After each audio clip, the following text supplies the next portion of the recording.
Buenos días, Miss. Buenos días, hijo. Por favor, prenda su cámara. Estamos hoy día, ya jueves, ¿no? Jueves, sí, jueves 5 de noviembre. Y vamos a desarrollar nuestro curso de personal social para sexto grado. La promoción, amigos, hasta el final. Continuamos con esta época de república, ¿no? Continuamos con los hechos más resaltantes, estas características de cada etapa, ¿no? Nosotros hemos pasado por un primer militarismo, luego pasamos por un primer civilismo, ¿no? Que terminó con una época de oligarquía, ¿no? De la burguesía limeña que entró al poder, ¿cierto? Ahí nos quedamos hasta que Leguía, en su segundo gobierno de 1930, pues genera un quiebre en el partido civil y se disuelve el partido, ¿ok? E ingresa al poder, pero de manera autónoma, ¿no? Ya no con el partido civil. Bueno, tenemos entonces acá que continuar. ¿Qué fue lo que pasó de 1930 para adelante? Pero también hay que recordar que en esta época de oligarquía limeña, ¿no? Donde los adinerados llegan al poder, ¿no? En el siglo XX, pues hubieron muchas familias que yo les hice recordar, ¿se acuerdan? Que les puse hincapié, ¿no? Como la familia Romaña, como los hijos de Pardo, ¿no? De Felipe Pardo y Aliaga, ¿no? Que gobernaron, ¿no? En esta época. Hay que recordar que el Partido Civil estuvo conformado por ¿quiénes? A ver, ¿por quiénes estuvo conformado el famoso Partido Civil? A ver, ¿quién me dice? Por Augusto de Leguía. Ya Leguía fue parte del Partido Civil, sí, pero estoy hablando de clases sociales. ¿Qué clases, qué grupos sociales conformaron el Partido Civil? Los comerciantes. De personas pobres y Muy comerciantes. No, los comerciantes, ¿no? Los ricos, ¿no? Aquellos dueños de las haciendas, aquellos catedráticos universitarios de San Marcos, ¿cierto? Era gente que no tenía cierto dinero, ¿no? Entonces, ahí nos quedamos, ¿cierto? Y nos quedamos en que Leguía, pues sale, ¿no? Leguía sale ya porque le da golpe de Estado. ¿Quién le da golpe de Estado a Leguía? Sánchez Cerro. Sánchez Cerro, ¿cierto? Muy bien, Sánchez Cerro. Entonces vamos a empezar esta época que se le llama así, segundo militarismo, ¿no? Donde los militares insisten, ¿no?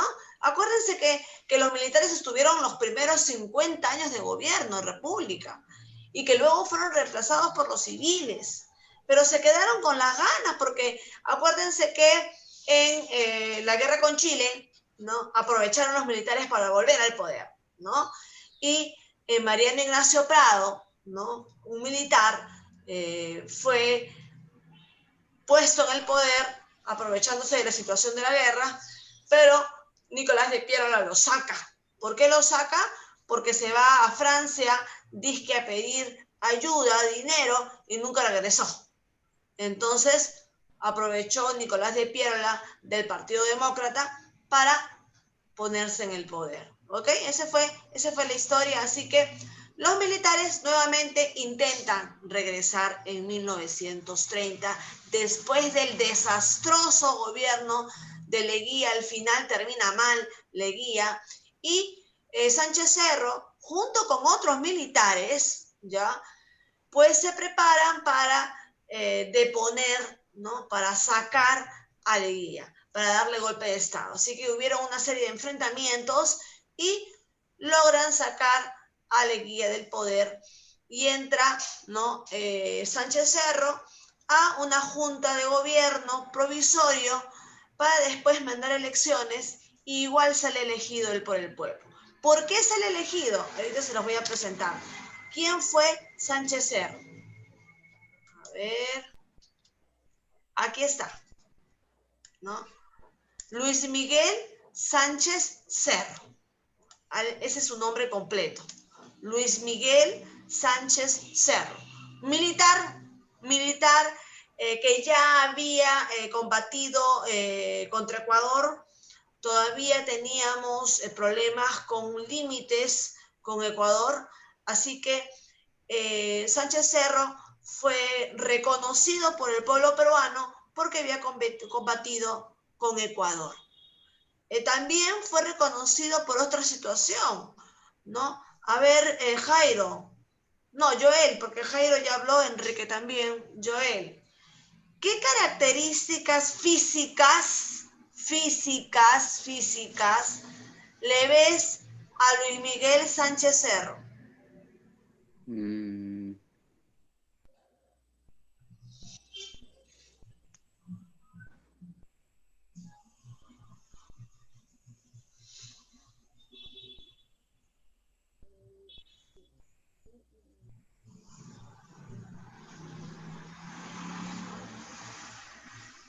No lo veo nada, Miss. ¿No le Todo ves está nada? bien. No te he dicho que esté mal. Te he dicho que describas las características físicas de Luis Miguel Sánchez Cerro. Ah, ok. Que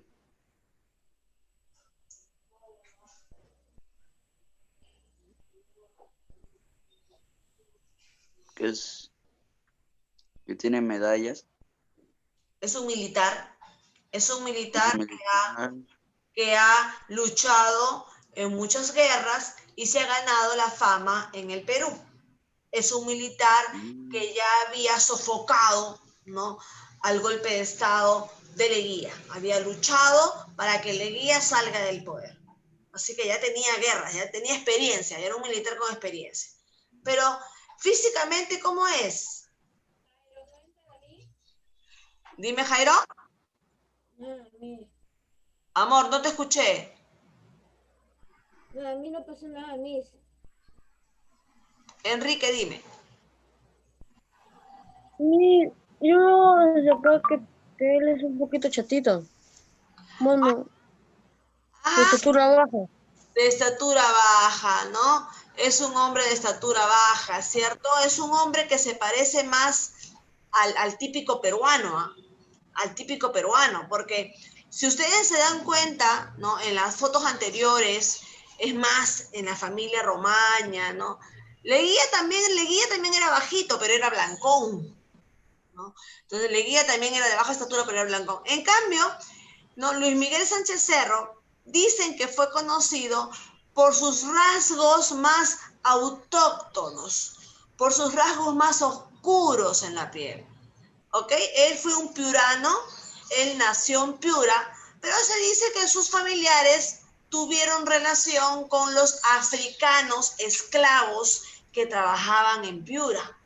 Entonces, Miss Luis Miguel Sánchez Cerro murió por un disparo. Ah, muy bien, sí. Yo les hice ese dibujito para que a ustedes se les quede. A veces sé que aprenden mejor con dibujitos. Y bueno, ayer me quedé, ¿no?, para hacerles estas diapositivas. Y sí, justamente ahí vamos. Sánchez Cerro fue uno de los militares que participó en el golpe de Estado a Leguía.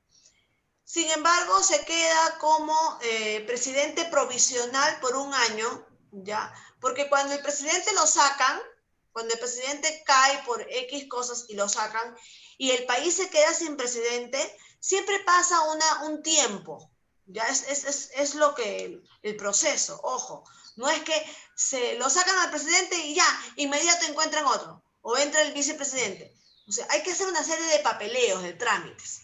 Entonces, ahora es más rápido, sí, pero antiguamente, ya que nuestros poderes del Estado no estaban tan bien conformados, es que se hacía una junta de gobierno, ¿no? Entonces el Congreso llamaba a una junta de gobierno y discutían quién sería el futuro presidente, mientras que llamarían a elecciones populares. Porque ustedes ya saben que a partir de la Constitución de 1860 se hicieron elecciones populares. El pueblo iba y votaba y decidía. Antes de 1860, el que decidía todo era el Congreso. Votaban solamente los congresistas, senadores y diputados.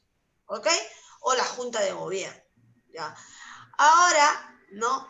Sí elige el pueblo, pero mientras que se den las elecciones, mientras que se preparan las elecciones para que el pueblo elija el nuevo presidente, es que entra la Junta de Gobierno, ¿no? Que es un conjunto de representantes de autoridades que van a administrar el país mientras tantito se dan las elecciones. Entonces, como Sánchez Cerro era un militar ya famoso, reconocido, se parecía a nosotros, tenía rasgos oscuros en su piel, no era un blanquiñoso, ¿no? Ricachón, como lo fue Leguía, como lo fue los Romaña, como fue Felipe Pardo y Aliaga, el hijo de nuestro líder civilista. Entonces, como tenía rasgos más oscuros, es como que el pueblo peruano se identificó más con Sánchez Cerro. Así que, mientras que la Junta de Gobierno se preparaba elecciones, él fue el líder, ¿no?, que gobernó el país en este primer año. Un añito nomás estuvo. No, ni un añito, fueron como 6 meses más o menos. Ya preparada la Junta de Gobierno, las elecciones, ¿no?, la gente fue a votar y decidió que Sánchez Cerro sea nuestro presidente oficial. Así que él entra oficialmente en 1931 al poder, ¿ya? Y se queda aproximadamente hasta 1933. ¿Por qué, Miss? ¿Por qué no cumplió sus 4 años, sus 5 años de gobierno? ¿No? ¿Por qué? Porque vino un aprista y ¡pa! Lo disparó, le dio muerte a Sánchez Cerro. Acuérdense que cuando yo hablé de Leguía, finales del gobierno de Leguía, del segundo gobierno, del onceño de Leguía, hablamos que el pueblo ya estaba irritado, el pueblo estaba cansado, así que del pueblo se originaron 2 grupos políticos, ¿no? ¿Cuáles fueron estos grupos políticos que salieron del pueblo? O sea, ya no estamos hablando del Partido Civil, ya no estamos hablando del Partido Demócrata, ya no estamos hablando de los militares. Estamos hablando que el pueblo estaba cansado de que otras clases sociales gobernaran y que nadie hiciera nada por el pueblo. Y ya nos encontrábamos en el siglo XX. Ya habíamos cumplido 100 años de república. Leguía festejó el centenario del Perú. Y el pueblo seguía pobre y no había avanzado. Entonces el pueblo peruano, ¿no?, las más bajas clases sociales del Perú, estaba irritada, estaba cansada, estaba absorta de que otras clases adineradas habían llegado al poder y se habían enriquecido más ellas. Y los pobres seguíamos más pobres. Entonces surgieron 2 grupos, 2 partidos políticos que salieron del pueblo. ¿Cuáles fueron esos partidos políticos?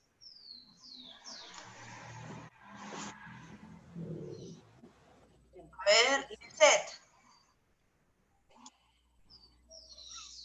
¿cuáles Sí. fueron esos 2 grupos políticos que salieron del pueblo?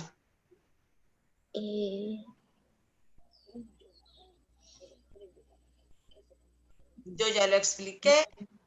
Si ven mis videos, ¿no?, me imagino que sus padres los están haciendo ver para cerrar con broche de oro el 4º bimestre, ¿no?, para dar lo máximo. Dime, mi amor, dime. ¿Acaso es el civilismo y el Partido Demócrata? No, mi amor. El civilismo y el Partido Demócrata ya existen hace tiempo. Desde que fuimos república existe el Partido Civil y el Partido Demócrata. Estoy hablando de nuevos grupos políticos del siglo XX. A ver, Jairo.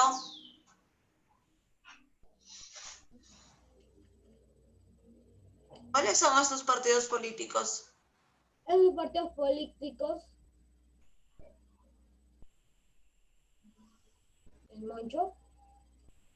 Buongiorno, El Moncho. el Mocho. Mocho no es. Joel,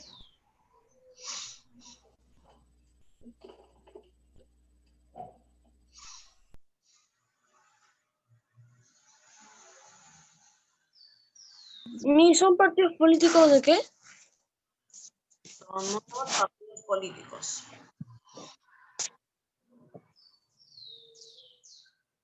A ver, ya que están ahí con sus familiares, levánteme la mano.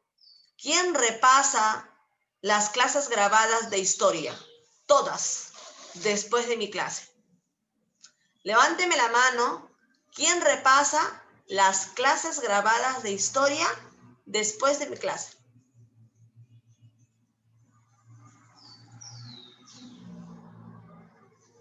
Al menos sé que son sinceros. Sí, pues. Al menos son sinceros. Bueno, lo voy a decir una vez más, ¿no? Voy a decirlo una vez más porque es mi deber de maestra. Ya la cuestión de alumnos y de sus padres que los supervisen para que estudien y refuercen ya es otra cosa. Pero mi deber de maestra lo tengo que hacer, ¿ok? Entonces, voy a reforzar una vez más, ¿no? Que dentro del siglo XX, ya que el civilismo estaba en quiebre, estaba en crisis, acuérdense, estaba en crisis el civilismo, el partido civil se venía abajo, ¿no?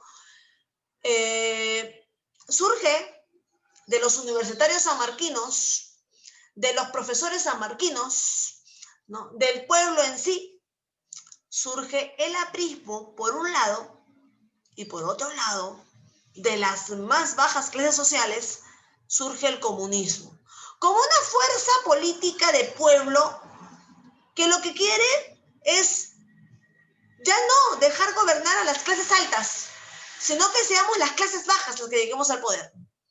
¿Ok? Esa fue una primera idea. Ahora, que en el camino se hayan encontrado con líderes que tenían ciertas características es otra cosa. Pero realmente el aprismo sale de los sanmarquinos, ¿ya? De los estudiantes, que ya tenían pues cierta trayectoria de un punto de vista crítico, ¿no?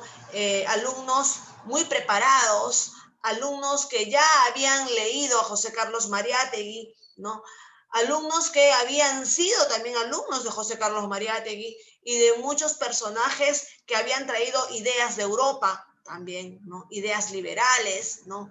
Una economía diferente. Entonces ya eran alumnos con cierta marca. Estos son los que se agrupan y de alguna manera sacan este partido político que en un primer momento en realidad no se considera como partido, porque un partido como el civilismo tenía bases, tenía una organización más desarrollada. En realidad el aprismo no tiene esas características como partido en sí, pero ha sido considerado ya con el tiempo como un partido político, ¿no? Porque tuvo presencia en la política peruana, ¿ya? Entonces sale el aprismo por un lado. Y por otro lado, ya más extremo, más radical, porque el aprismo fue de izquierda, fue del pueblo, pero el comunismo fue mucho más radical, ¿no? Hay que tomar los recursos, ¿no? El pueblo tiene que ser dueño de los recursos, ya no los grandes empresarios. Radical, ¿eh? Fuerte, de izquierda, de extrema izquierda, fue el comunismo, ¿no? Donde el pueblo decide quiere tomar los recursos y bienes del Estado. Bueno, ante esta situación, también los militares empieza cierto grupo a querer retornar al poder, ¿no? A hacer un segundo militarismo completo. Así que no solo Sánchez Cerro, van a venir más adelante algunos otros militares que también estaban en la lucha de sacar contra quiénes peleaban los militares, contra los civilistas. Y cuando aparece el aprismo y el comunismo, pelean contra ellos. Así que la política peruana se vuelve una campaña batalla, una batalla se vuelve, cuando todos pelean contra todos para llegar al poder.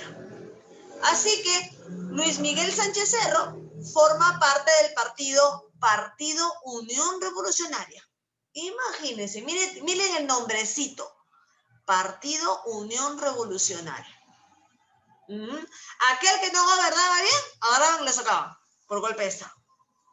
Entonces, fuerte también, fuerte. Bueno, lamentablemente le dura 4 años de gobierno, 2 años de gobierno, porque en 1933, ¿no?, un militante aprista apellidado Acevedo, ¿no?, lo mata de un disparo, ¿no? Muere Sánchez Cerro, dejando en el recuerdo que era un militar golpista, ¿no?, radical, que había echado abajo los gobiernos que no iban con la línea política en el Perú. Así que entre esos enfrentamientos que tuvo, le cortaron, ¿no?, la bala le cayó en sus dedos y le cortaron 2 dedos. Y por eso es que sobrevivió, me parece que fue también al enfrentamiento con Ecuador, que todavía nos reclamaba límites Ecuador. Estábamos en 1930 y no había quedado claro los límites con Ecuador todavía. Así que Sánchez Cerro fue uno de los militares que luchó contra Ecuador, ¿no? Y sin embargo pierde también con Colombia, ¿no? Pierde 2 dedos en esos enfrentamientos y le declaran el apelativo de El Mocho. Ha sido pregunta de examen de admisión. ¿Cuál fue el presidente peruano, ¿no?, apodado como El Mocho? Pues Luis Miguel Sánchez Cerro, porque perdió 2 dedos de un balazo enfrentándose a las guerras de Ecuador y Colombia por los límites con el Perú.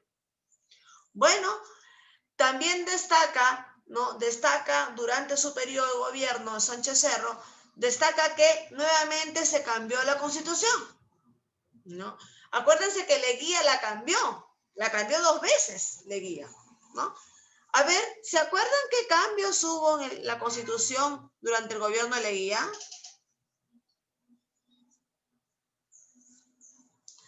Porque la clase no es un soliloquio, ¿eh? La clase es un diálogo entre el alumno y la profesora. Entonces la profesora se encarga de preguntar datos que ya ha dado con anterioridad. Entonces, eso estoy preguntando. Durante el gobierno de Leguía, en el segundo gobierno de Leguía, en el 11º, se dieron cambios a la Constitución. ¿Se acuerdan qué cambios dio Leguía a la Constitución?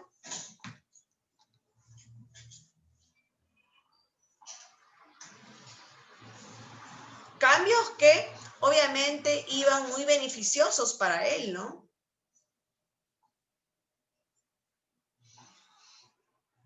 ¿Cuántos años de gobierno tenían los presidentes antes de que Leguía cambiara la Constitución? 4 años. Muy bien, Joel. 4 años. Cuando Leguía cambió la Constitución, la cambió a 5 años, ¿ya? Y además habló de la reelección, que la reelección era posible. Claro, a él le convenía, ¿no? La reelección era posible, ¿ya?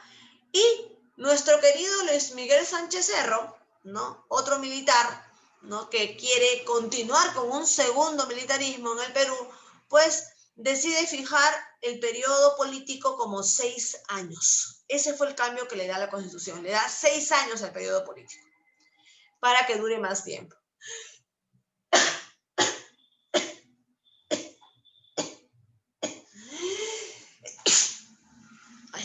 Ya. Vamos a continuar entonces porque Luis Sánchez Cerro murió de un balazo. Gracias, hijito. Vamos a continuar. Bueno, mírenme. El afán del segundo militarismo. Que los militares regresen al poder. Por eso es que se llama segundo militarismo, ¿no? Aquí tenemos a otro personaje. Joel. ¿Este personaje qué sería? ¿Sería militar? ¿Sería civil? ¿Qué es? Civil. ¿Es un civil? ¿Así como tú, como yo? No, Miss, es un militar. Muy bien. Parece civil. Es un militar, ahí está su traje militar, Joel. Eso es un traje militar, es un traje de mariscal, que es uno de los altos grados que se le da a los militares, ¿no? Óscar Raimundo Benavides Larrea es su nombre completo.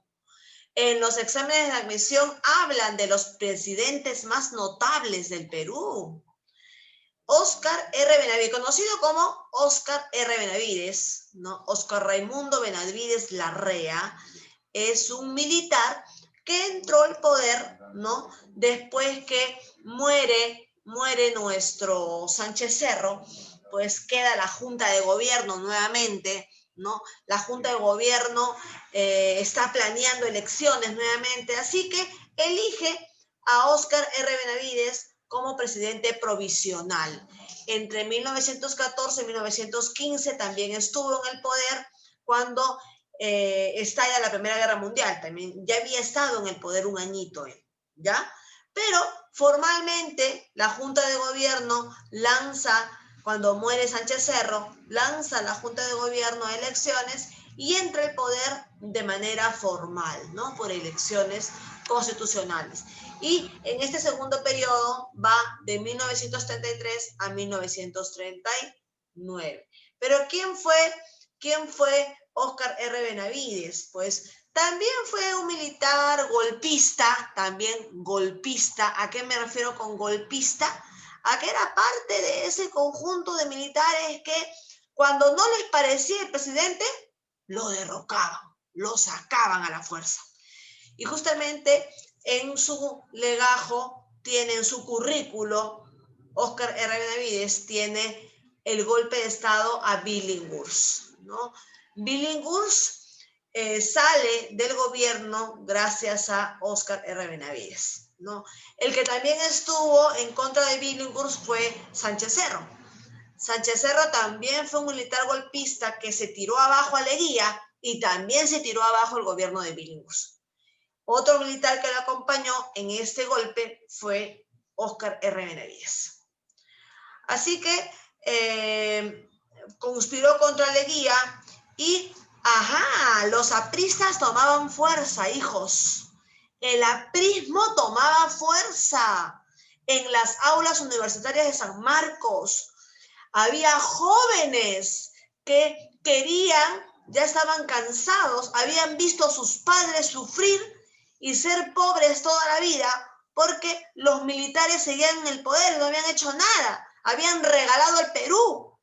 Entonces, en las aulas universitarias se preparaban alumnos con una mentalidad izquierdista, con una mentalidad populista.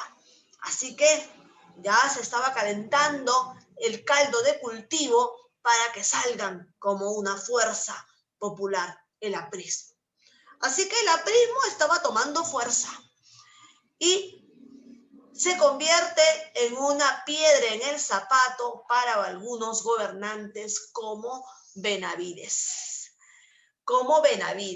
¿No? Así que Benavides pues decide reprimir a los universitarios. Benavides decide encarcelar a algunos profesores sanmarquinos, ¿no? Porque pues no les convenía que les abra las mentes a algunos alumnos. No les convenía que salieran alumnos revolucionarios de San Marcos. Así que Benavides, conjunto a algunos otros militares, ¿no?, le da la lucha a los estudiantes universitarios que formaban parte de la PRISA. Y también, por el otro lado, los comunistas, ojo, los comunistas, que era un partido diferente al aprismo, ya, diferente, ya, iba por otro lado, era más de izquierda, era más extremista, más radical. Sin embargo, también el pueblo cada vez se sentía más identificado con el comunismo. Estaba cansado de las altas clases sociales adineradas, ¿no? Entonces el comunismo también tenía fuerza también. Estamos hablando de 1939. Y Óscar R. Benavides también decide, ¿no?, darle lucha al comunismo, ¿no?, combatir el comunismo para que esté quieto. Ya estate quieto. Así que comenzaba también a encarcelar a algunos líderes comunistas. Bueno, terminó su gobierno, él sí logró terminar su gobierno, nadie le dio balazo, ¿no? 1939, y Óscar R. Benavides entrega el poder, ¿ya? Termina su gobierno y entrega el poder. ¿A quién lo entrega? ¿No? A este personaje, Manuel Prado y Ugarteche. A ver, Lisette, Manuel Prado y Ugarteche, así nomás tú ves la foto de este presidente, ¿y qué puedes decirme de él? ¿Tú crees que vendía cosas en el mercado? De repente era hijo de esclavos, como lo fue Sánchez Cerro, ¿no?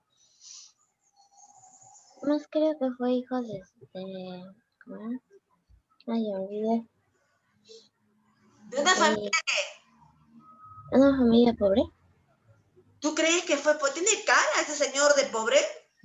Miss, yo digo que él ha sido de familia adinerada. Muy bien, Enrique. Enrique está participando en la clase de hoy. Yo estoy apuntando, ¿no? Muy bien, Enrique. Claro, mire esa elegancia de este hombre. Totalmente elegante. Piel blanca, ¿no? Antiguamente la gente era muy, bueno, vamos a decir racista. La gente era racista, ¿no? Y tenía mucho que ver el color de piel, ¿ya? Malo, pero eso eran las prácticas antiguas. Este personaje, Manuel Prado y Ugarteche, era el hijo de quién, a ver. ¿No se les hace conocido el apellido Prado? No he dicho Pardo, ¿ah? No he dicho Pardo, he dicho Prado, porque nos confundimos. Cuando yo estaba a su edad, yo me confundía mucho con Prado y Pardos. Pasa. Yo me confundía a su edad. Pero son dos personajes distintos. Yo estoy hablando de los Prado. ¿Ya? Prado. Ya hemos hablado de alguien de apellido Prado. ¿Alguien se acuerda?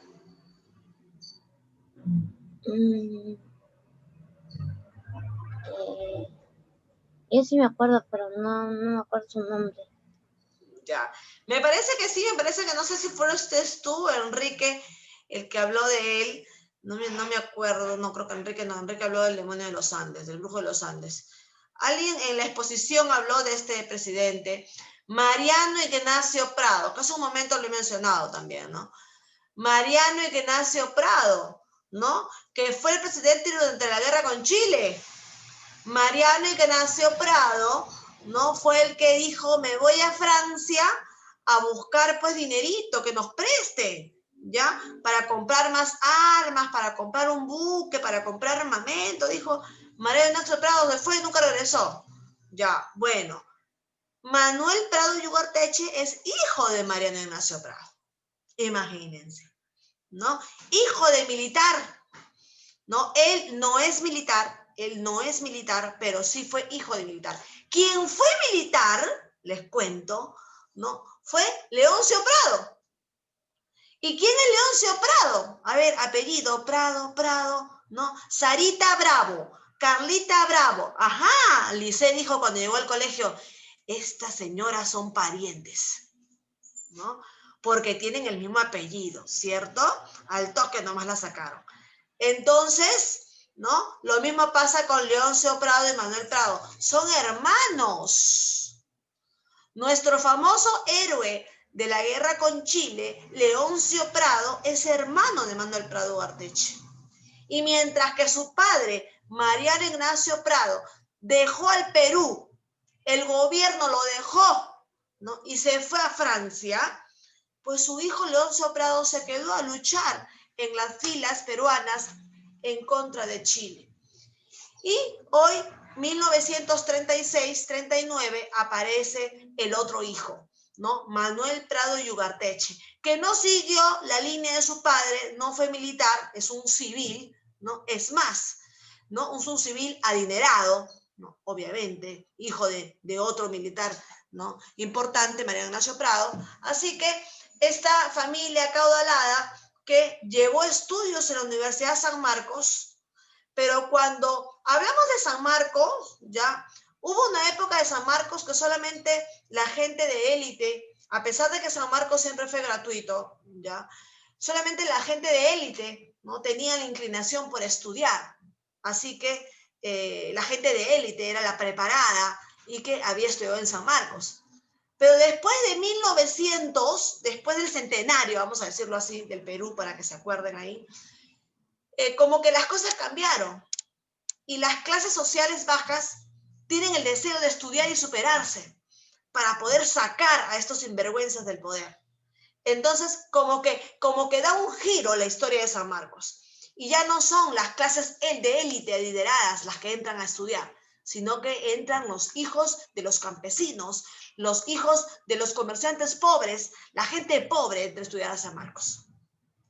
Sin embargo, ya Manuel Prado y Ugarteche para 1939 ya había estudiado ingeniería en San Marcos y en la UNI. Entonces, fue opositor de Leguía, un ratito.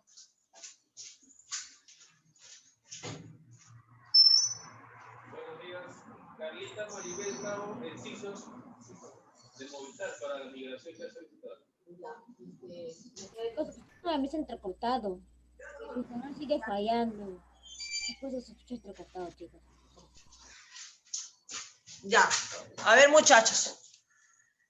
Entonces, bueno, este famoso Manuel Prado y Ugarteche, que ahí donde lo ven, fue militante del Partido Civil, del desaparecido Partido Civil, porque para 1939 ya el partido había desaparecido, ¿se acuerdan? ¿No? Entonces, sin embargo, él tenía toda la formación civilista, él se opone a Leguía, acuérdense que cuando Leguía sale del civilismo, le agarran tirria a los civilistas, ¿no? Y empiezan a hacerle la lucha a Leguía. Bueno, Manuel Prado y Ugarteche, civilista de corazón, pues se opone a Leguía y también ayuda a que Leguía salga del poder. Esa es la historia de Manuel Prado Ugarteche. También les puedo decir que ayudó a la salida de Billinghurst, ¿no? Billinghurst tuvo un gobierno muy corto, yo lo mencioné cuando hablé de Leguía también. Y estamos hablando de 1939. ¿Qué pasó en el mundo en 1939? Algo pasó, algo estalló. ¿Qué estalló?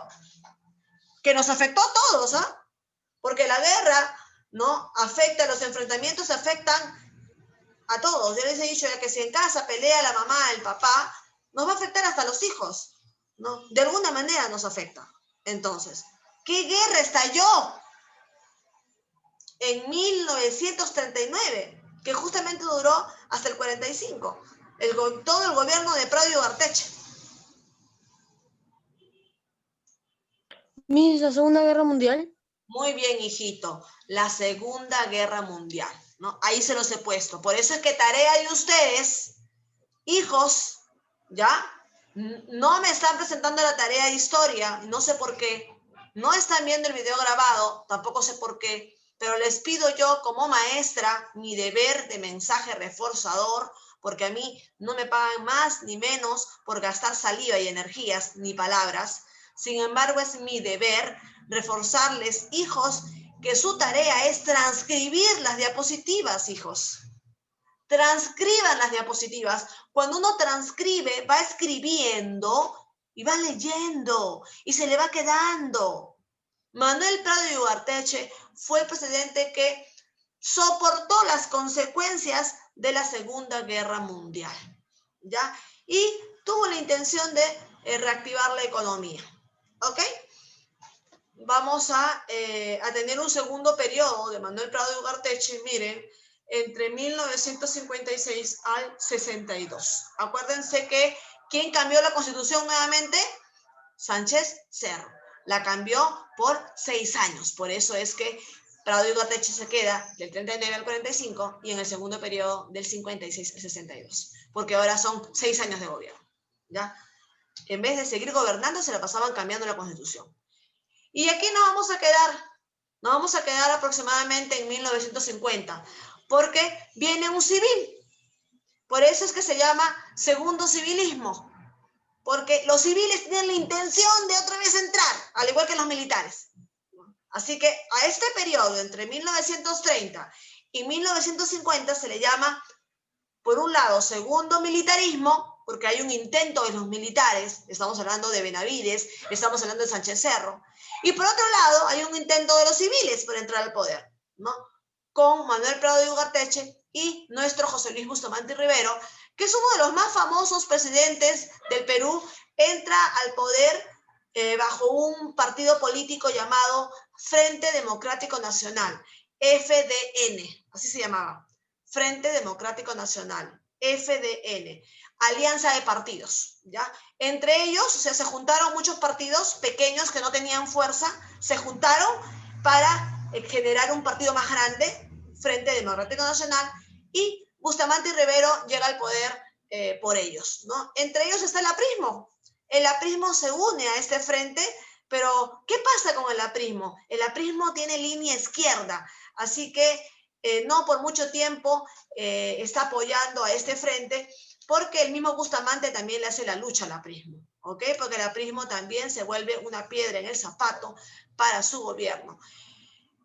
Bustamante Rivero fue un personaje, hijos de arequipeños, es una familia adinerada, es una familia acaudalada, Jairo García, es una familia que tiene su platita, ¿ya? Entonces era primo lejano del expresidente Eduardo López de Romaña. ¿Se acuerdan el apellido Romaña? Los Romaña era la familia adinerada de Lima, que también llegó al poder en la época de 1919 aproximadamente. Entonces, él es primo lejano de los Romaña. Además, Bustamante Rivero también era tío de Óscar R. Benavides, del militar. Era tío de Óscar R. Benavides, ¿no? Y también va a ser parte de la familia de Mario Vargas Llosa. ¿Conocen a Mario Vargas Llosa, el escritor? ¿Sí? Que tiene nacionalidad española y peruana. ¿Han escuchado de Mario Vargas Llosa? ¿Han leído de repente alguna obra de él? ¿No? Mario Vargas Llosa es un peruano importante, un escritor que tiene obras muy famosas. Algunas de ellas las he leído, son bonitas, ¿sí? Como La tía Julia, ¿no? La casa del frente, ¿no? Entonces, Mariano Vargas Llosa, ¿no? Si no me equivoco, es un personaje, pues, que es en el mundo famoso, ¿ok? Ahora, que si no te gustan a ti sus obras, bueno, es una cuestión personal, una opinión personal, ¿ok? ¿No? Bueno, este personaje también es pariente de Bustamante Rivero, imagínense. Bustamante Rivero, compadre Jairo, es un abogado, ¿ya? Es abogado, que entra a la política, pero le da la lucha al aprismo, y lo que rescatamos de Bustamante Rivero, Jairo, es que no fue un presidente que dio nada, ¿ya? O sea, no dio nuestro territorio, como los otros, que firmaban tratados, ya tratado con Ecuador, tratado de paz, ya, pero ¿sabes qué? Te doy esta partecita, ¿no? Tratado con Chile, ya, pero te doy, te agarras a Dique y yo me quedo con Taca. Todos daban, ¿no? Y así firmaban los tratados. Bueno, Bustamante Rivero, lo bueno es que no dio, al contrario, estableció que nuestro mar era peruano hasta las 200 millas. Y por eso es que es famoso, porque gracias a él tenemos jurisdicción peruana hasta las 200 millas en el mar. Hasta las 200 millas en el mar, ¿no? Es nuestro. Y nadie puede coger nuestros recursos ni pasearse libremente hasta las 200 millas. Eso es lo que rescatan de José Luis Bustamante y Rivero. Bueno, hijos, llegamos a 1950. Dejo ahí a Odría, viene Odría, que es, creo, el último militar de la República Peruana que entra al poder, ¿ya? Así que a Odría lo voy a dejar especialmente, ¿ya? Aparte, eso sí, de tarea, ojo, tarea, titi, titi, titi. La tarea es transcribir las diapositivas. 2. Investigar sobre Odría, el presidente Odría, ¿ya? Quiero que expongan, ¿ya?, una parte de la vida de Odría. Ustedes elijan, yo no los voy a marcar. Quiero que entren al internet y que busquen presidente Odría. Y la parte más interesante de su vida, no sé, su niñez, su educación, su formación, la vida de presidente, su mandato, no sé. ¿Con quién se casó? No sé. ¿ya? Pero eso sí, que sea una información de por lo menos unas 15 líneas. Ojo, la tarea es transcribir las diapositivas de hoy e investigar sobre Odría, sobre el expresidente Odría. 15 líneas sobre la investigación de Odría. 15 líneas que van a ser leídas por ustedes la próxima clase. Nos vemos, hijos, fue un gusto hablar de la historia del Perú. Cuídense y hagan la tarea.